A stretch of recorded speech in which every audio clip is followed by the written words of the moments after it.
The improved clinch knot. Put the line through the eye of the hook and pull it back 6 inches. And what I like to do right here, so I have a good loop to go through, is I pull that up at a 90-degree angle.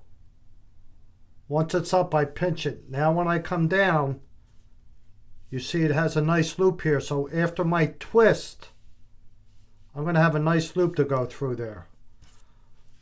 So now I'm going to do my 5 twist. 1, 2, 3,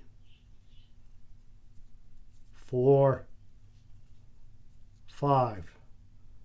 Now I'm going to go through the first loop there, and you can see, because I brought that fishing line up on a 90-degree angle before doing a twist, there's a nice loop there to go through. So I'm going to put that fishing line through the first loop. Now if I were to pull it right there, it would be a regular clinch knot, but I'm doing an improved clinch knot. So I'm going to bring that tag line back through this loop.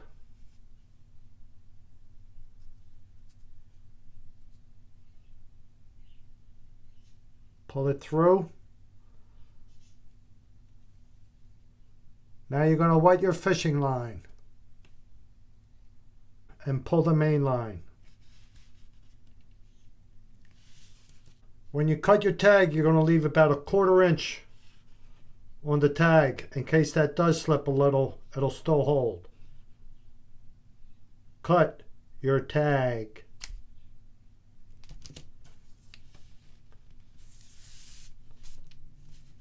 There you have the improved clinch knot.